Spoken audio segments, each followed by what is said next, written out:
Hey, party people. Today we're going to talk about color pencils. I'm not going to lie, I don't actually have a lot to say about color pencils. I know, it's a huge shock because it feels like I have a lot to say about everything, right?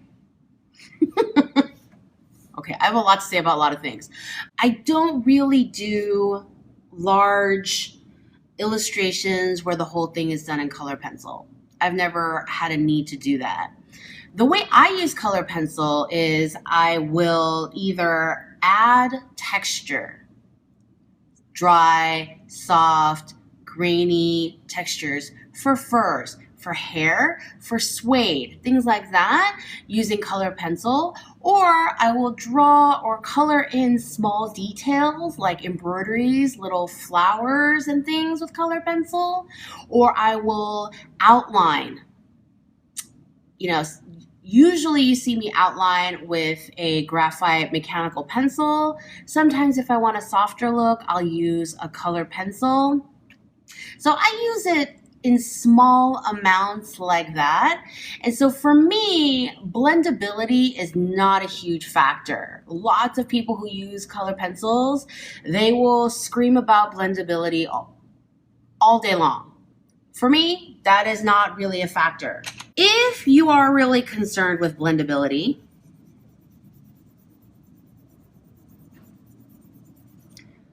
the nice thing for you is that all the art stores carry most color pencil brands and they sell them individually. So you don't need to get a box like this. You can just go to the art store and just get a couple of singles and play around with them, which I recommend. And then you can take a couple of colors together and see how they blend. Pro tip, guys, the best eraser in the world is time travel. With color pencil, you want to add a little bit of color at a time when you're doing gradients and blending like this. Work slowly and carefully. And you're like, Zoe, this is taking too damn long. You know what takes a long time? Doing things over again.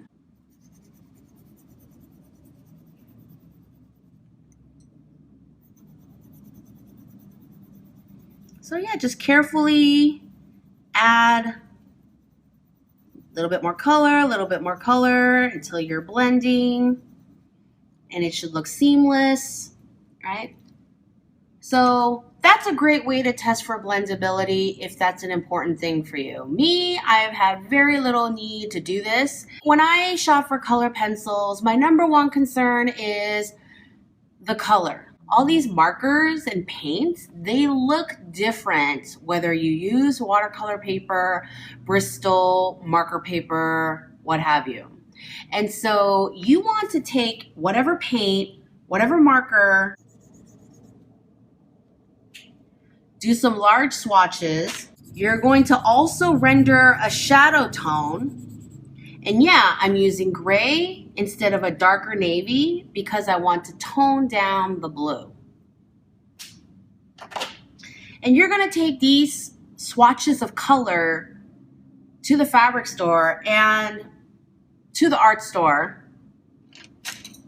And you're going to test your color pencils directly on the marker or paint swatch so that you get an idea as to the effect you're going to get for whatever kind of designs you're going to do. So make sure you're drawing on both the shadow part and the fabric part, and then you find the color that you like, that you think is going to work the best. Maybe you're going to have bright red top stitching on your denim, so maybe you want to find, oh no, that's pink, that red and test it out, all those things. I know what it's like to try to plan a budget around art supplies. I use them so little. I just use like a tiny bit with every fashion sketch. And I know there are lots of nice brands out there, but if you use them the way that we do, you don't need to go buy really expensive color pencils, except for a few. I think that the Prismacolors have nice color payoff and they blend fairly well. But my biggest gripe with them is that they break easily. And so with the color pencils that I use the most often, I like to get a nicer, more expensive brand. These are Faber-Castell Polychromos, and they're kind of beautiful.